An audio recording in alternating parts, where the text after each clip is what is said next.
Хөхөөсөстийн хүндрэлийн үед юу хийх вэ?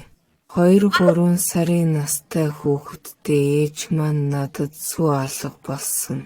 Би яах ёстойг мэдэхгүй байна гэж ханддаг. Энэ үед хөх аль хэдийн боловсрсон хөхүүл үеийн үйл ажиллагаанд шилжсэн байдаг. Үүнээс өмнө та хөхтүүрч байгааг мэдэрдэг байсан. Яг сав шиг санагддаг байлаа. Харин үүнээс хойш үнэндээ сүү төрөх мэдрэмж байхгүй болж, бүр жирэмслэхээс өмнөх шигээ хөхөө мэдэрч чадна. Тэгвэл одоо хөхүүл үйл ажиллагаа хэрхэн ажилдаг вэ? Хоолойн систем шиг ажилдаг. Өөрөөр хэлбэл крант нээхэд сүү гардаг, крант хаахад сүү гарахгүй.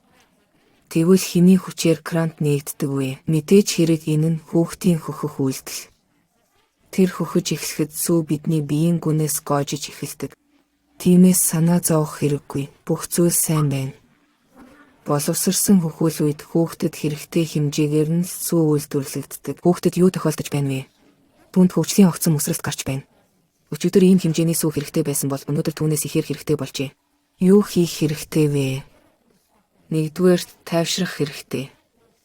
Хүүхэд хашгирах, муу зан гаргах боловч бид хүүхдийг байнга хөхүүлэх хэрэгтэй. Өдрийн 2 дугаар хагаст хөлөө халуун устай төмпөнд дүрхэд болно. Хүүхдийг хөхүүлэхэд гайхалтай сүү төрөлт явагддаг. Мөн ванд орч тайвширч амарч болно. Юунаас бол сүү багасч эхэлдэг вэ?